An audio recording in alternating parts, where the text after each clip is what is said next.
Stop seeking and start shining. Welcome to a 22-minute bite-sized experiential session created to activate and empower your soul's unique purpose, which is not a destination, but it's a magical daily odyssey. Your moment to shine is here, and I'm your host, Julie Suen.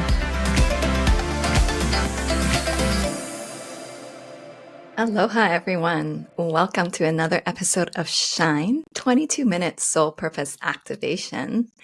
Today, I'm very honored to have John Burgos on the show. John is one of my personal mentors, and he's amazing at it. He has this way of channeling this higher wisdom from within you. And I see that he does that a lot on his own show. So he is the creator and host of Beyond the Ordinary show, which curates these most amazing way showers on the show. And they have these super deep, light-filled conversations on the show and these amazing offerings.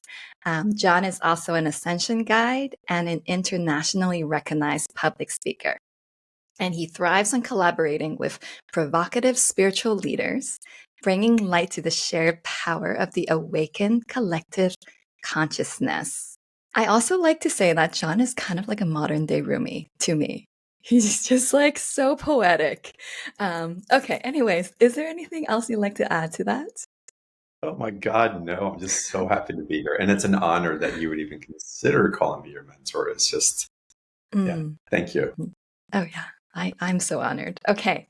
So with every episode, I like to tune us into, it's kind of like an energetic tuning fork where we kind of just sink into this unified field by way of an invocation or like a mantra. So I'm going to put John on the spot and see if anything comes up for him. The tuning fork. Yes, I'm so glad you said that. And what I wanted to share was actually inspired by the last time you and I dropped in a session, this collaboration of wisdom that comes through when two people gather with an open heart and the intention to bring out the best in one another. And it just happens organically. It's natural. And when that happens in its innocence, what becomes available is illuminates and anchors the potential that lives inside our heart, but it comes into form through this shared experience. Right. And one of the processes that came through so powerfully, and I've been sharing it actually quite a bit since about a week ago. And again, the tuning fork, you are the tuning fork, but the tuning fork does its job when it's actually worked. The song has to vibrate through it so we can hold the potential of whatever it is, but until we're activated, the tuning doesn't actually begin to occur. And what happened in our last call was so beautiful because what was initiated, and I will try not to take up the full 22 minutes, by the way, because I can go on forever. It's approximate. But what occurred also is that you really invoke through what you're carrying in this lineage and this dragon energy that's so alive in you. We can get into a conversation about dragons another time. But we really dropped into a space where we were starting to be an invite in, call in, a reverent energy that runs through us, for us, into us, and becomes us. And as we were invoking in the reverence to that energy and holding sacred space for it, the guidance, if y'all want to rest your breath in it and soften your eyes till they're closed, if that calls to you, is really about taking that inhale in and being in this temple space that is you. And the significance of you ceremoniously tending to that space as you're inviting guests from beyond into this holy church. And whenever we drop into a meditation, a collective, a gathering with another holy heart with us. Let us step into that temple metaphorically in your vision with your eyes closed. And imagine, if you will, lighting the candle and bowing to it as you light it, flaming its subtle heat towards your body, cleansing your crown and your face and your body. Imagine lighting the incense and putting it in its proper holder and cleansing the temple space with its aroma, with its smoke, with its fire.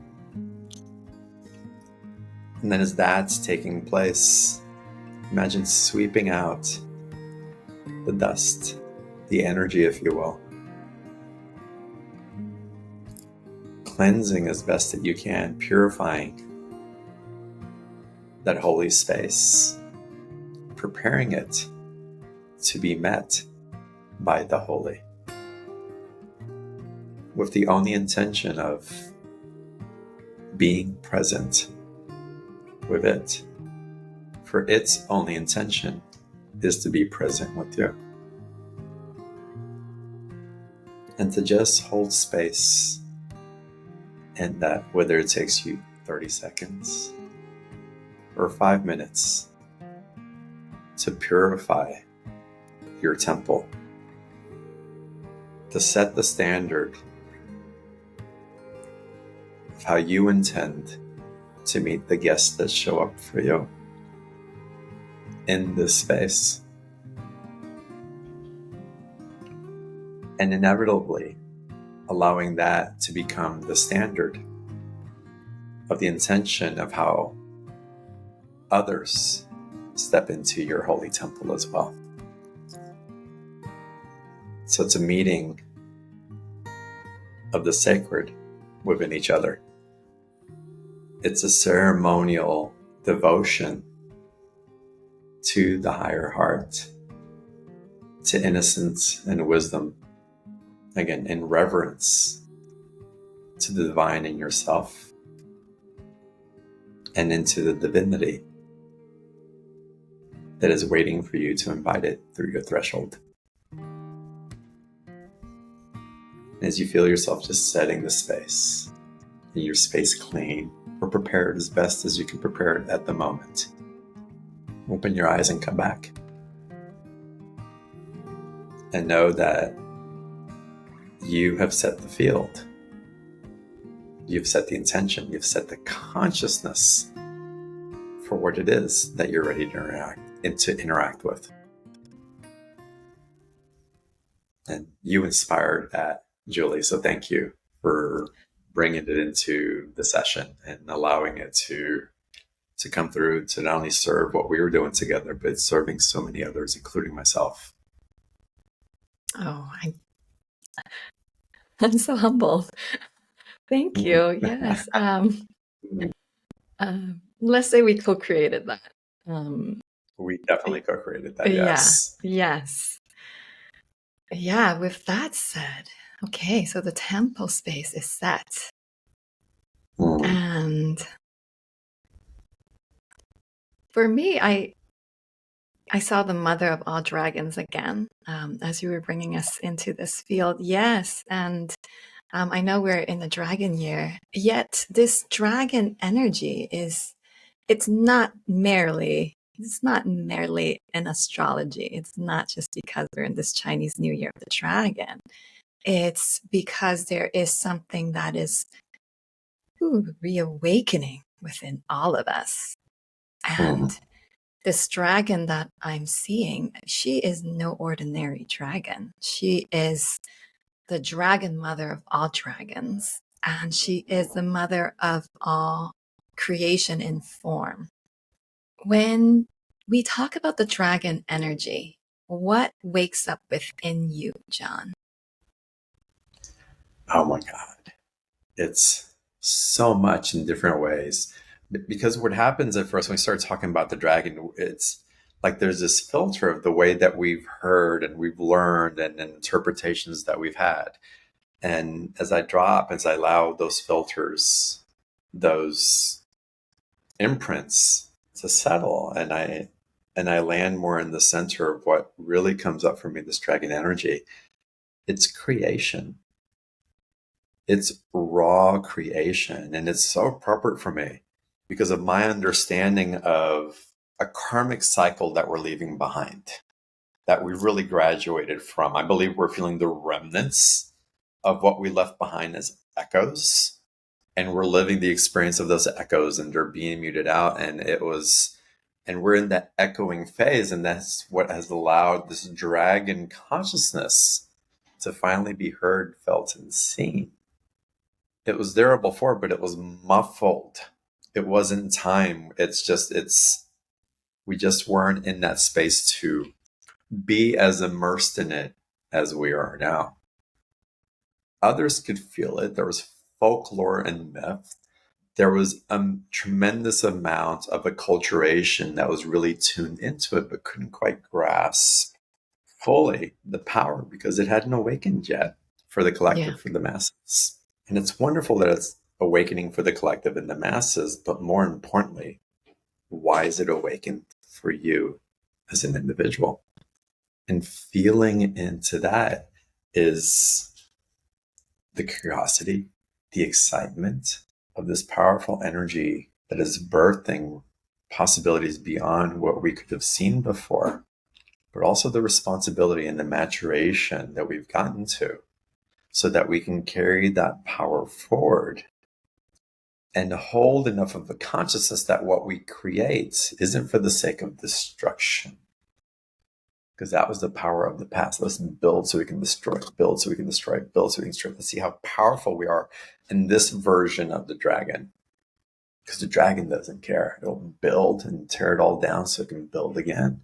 In its primal consciousness, it knows it can't be destroyed. It's kind of like the bull through the china shop, knocking everything down, not caring, just utilizing its power. The consciousness of this dragon awakening for me is aware of its power, and it's harnessing it in a way that it's new to it as well. And it's building structures that are sustainable. But it comes with the awareness of the unity that it brings instead of just the individuality. But it's aware that it has to do it from the individual power that's also good for the collective. So this dragon, for me, it feels like a crystalline dragon as we even speak of it.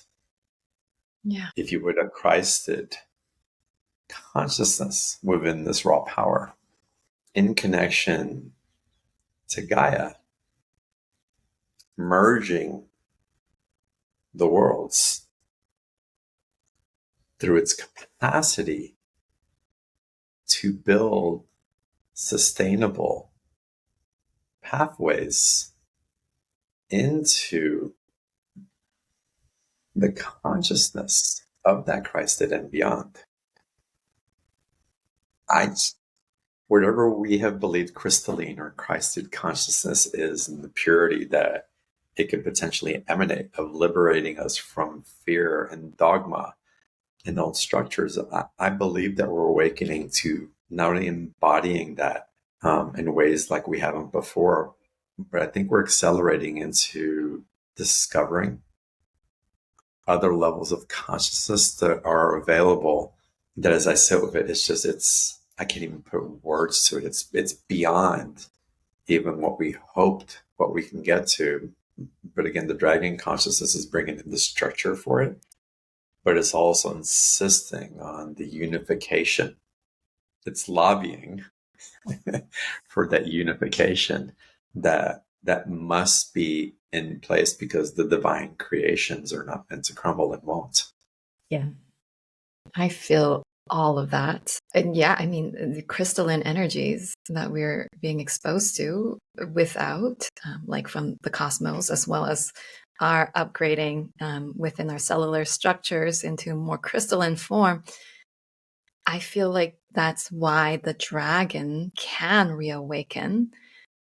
Because, like you said, in the past, perhaps we didn't use the dragon energy in the most righteous, meaning the way where it unifies people rather than separate them. So, and that's not a way that is in alignment with how at least this mother dragon energy wants to work. The mother wants to provide for all. The mother creates for all. And the mother also yearns for balance. And John used the word lobbying because he knows that I'm a lawyer. And I also told him about this vision that I had about a year ago where one of my Lyran higher guides came to me and said that it's one of my missions here to lobby the higher powers. And we were just kind of playing around like, oh, well, what does that mean? And the force of the dragon is also really, it has this capacity, in a sense, to lobby, to mobilize people as well. Not with force, although the dragon definitely can be powerful and forceful in a physical way, but it is an energy where we're like, we're not going to take this shit anymore. I feel like that's really in alignment with what the dragon is doing. It's really like looking at all we've done up until this point and be like, look at what we've created. I mean, we can't create the same shit anymore. Well, and I love that you say that, and you really feel into dragon energy and the potency, like the sheer power of its beingness as a consciousness. It doesn't judge what's wrong or what's right. It just chooses whatever its preference is. It steps into and articulates it in a way that's demonstrative of the environment that it chooses to be in. And so it's not that didn't work or this caused that problem and all that. The dragon, and we talked about this a little bit, Julie, it just goes in a direction in the environment that it chooses as its preference.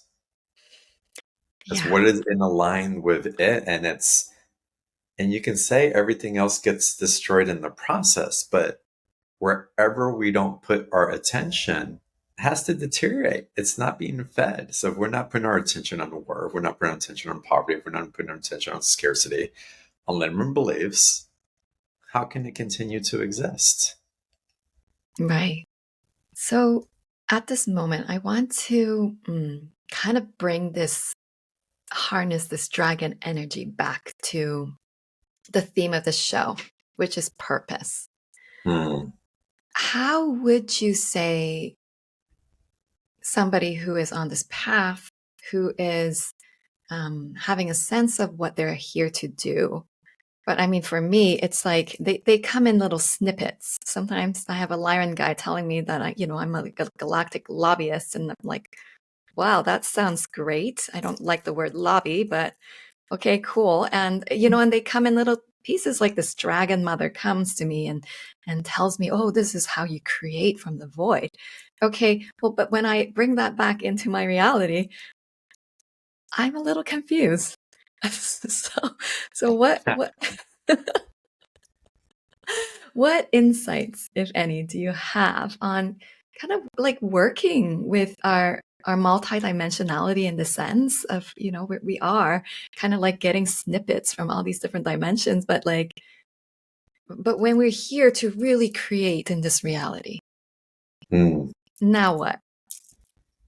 Yeah, and it's used one word that stood out very specifically, and I'll back into that in a second. I go through those periods also, a lot of them, where I get like hints and glimpses of things, and then it feels like I'm supposed to do it now, and why isn't it coming to fruition, or when's it finally going to come? But I was told this, but I was shown this other thing. It's like, and what's landing? And I know from my decades of experience playing in these fields and seeing potentials and then not coming to fruition in the way that I felt it so strongly, that somehow they do over time. Somehow the seeds may be planted, and that it's not our responsibility completely to tend to the field, that it really is a co-creation, that really sometimes we're being seated and we're being prepared and we're aligning into a blossoming that could eventually take place based on our free will choice as well, to see if we want to take that path or another one. But those sprinkles along the way, they're also igniting a sense of, I'm here for something. There's something else arising. It gives us not only a sense of purpose, but my God, we can all use this from time to time, if not all the time, a sense of hope. There's something else. Because if this all there is to it in life is like, okay, I've been here, done that. Why am I even here anymore? I've looped around those karmic circles enough that I've seen this movie 20 times, 200 times, 2,000 times over. What's the point? And so these inspirations come in to fuel. It's like, but there's something else. I can feel it. There's this nudge. I'm supposed to create something. I'm growing into something. Someone wants to play with me in a new way. And so what if we took the responsibilities of having to hear the message, feel the nudge, and feel like it's our mission to completely carry that out on our own, and discovering, unearthing, working towards how to freaking find it. If this world is so horrible and the divine really wanted it course corrected, if that's really what needed to take place, and I won't say that that isn't, because I don't want to offend anybody, it would course correct. It would course correct. And what's our role? Yeah, so what's our role in that? If there's a cosmic dance of co-creation, what's our role in that? Play. Discover yourself. Be open to feeling and taking ownership in the divinity that you truly are. As you have that relationship within yourself, these aspects of I'm not enough, I can't do this, I'm not supported, I'm all alone, I have no hope, evaporates. And as you step more into the essence of the truth of the godliness that you be, your capacity to provoke fear within yourself and in others, it disappears. With that, the semblance of any illusion of scarcity disappears with it as well. The fight stops. We are the technology we've been waiting for. We've just been hoping that somebody else is going to show us the technology so that we can find ourselves. Mm-hmm. And the end game is to embrace the love that you are and be it. Demonstrate it for yourself and for others. See the divine in yourself. And if you can see it in yourself, there's no way that you can deny the divine in another, even if they're not demonstrating it in the way that you would prefer. And that's that dragon coming home. Mm. That's a collective wave sprouting, really generating a force of creation that nothing can stop. But we've been in looping cycles that are start, stop, start, stop, start, stop, and it creates a lot of chaos in between. We get these nudges because we have mirrors that demonstrate to us our capacity of creation. Create this, show up this way, show up in love that way, put up a boundary here, set up standards there. Discover yourself in new ways. And as you discover yourself, the love that you are can't help but to show others the love that they are. Ask yourself why you're showing up and how. Yeah. And then set the space for your temple. Sweep it out, light the candle, light the incense, clear yourself, and set that intentional space. And when you do, the alignment has a clearer space in which to attune to those energies that you're really wishing to be with. Because all we really want is to be loved and love. I mean, at the end of the day, that's all we seek. It's not the house, it's not the Ferrari, it's not the model girlfriend or boyfriend, and it's not all the money in the bank account. It's we want to play. We want to love one another with the utmost integrity and to be received in that and to express our divinity through ourselves without any apprehension whatsoever, knowing that we're lighting other people up in the process, not diminishing them. Right. So in this sense, it doesn't matter what we're doing. It matters how you're doing what you're doing. Right. Yeah. No, and we all have our unique paths. We all have our unique blueprints and experiences that we get to have as individuated aspects of the divine. And so for some of us, it means creating a podcast and getting out there as an example of one of the little things that you're doing to generate more of the intention that is streaming from your heart for others to receive.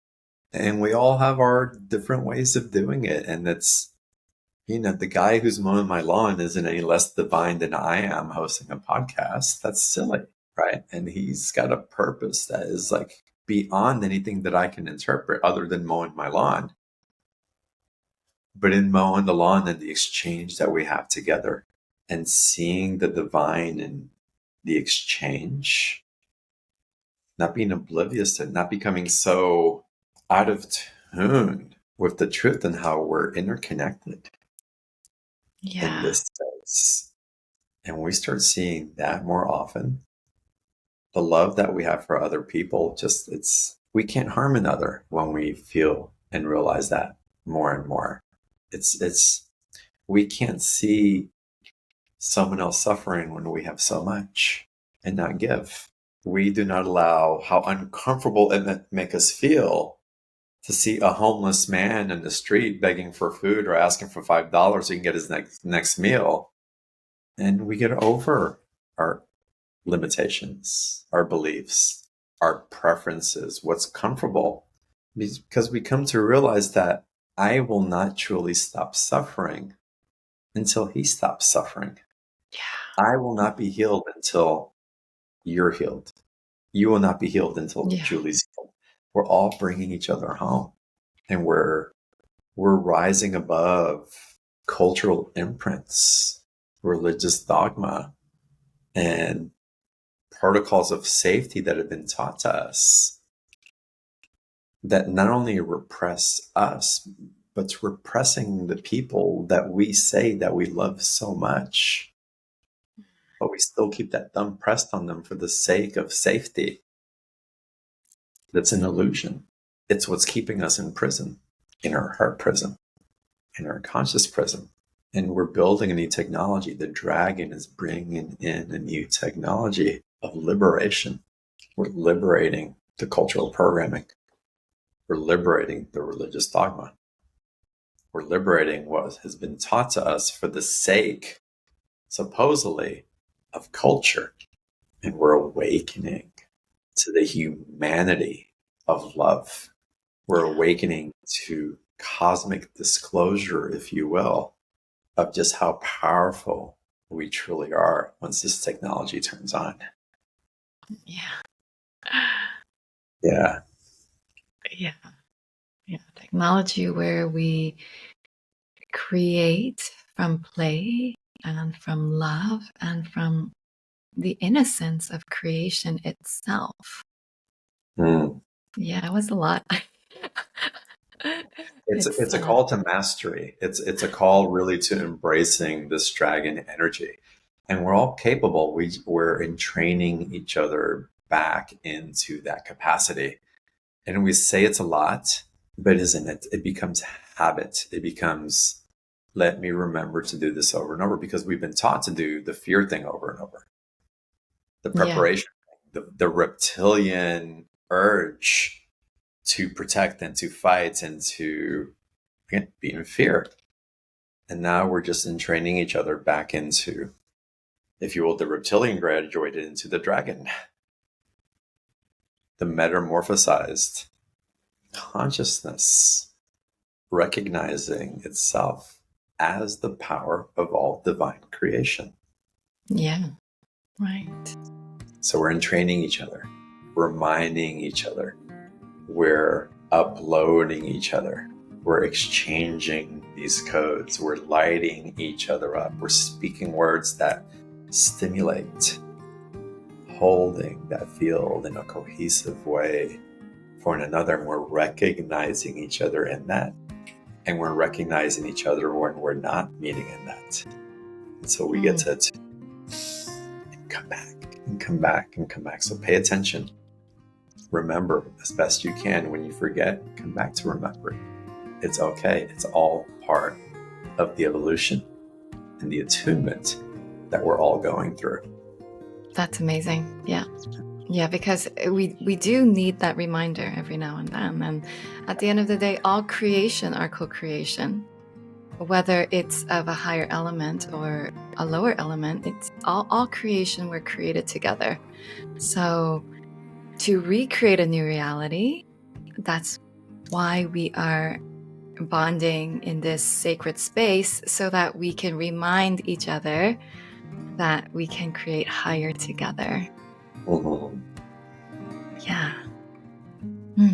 So thank you so much, John, for sharing all of this wisdom today. It's really rebalancing is the word. I heard rebellious. Yes.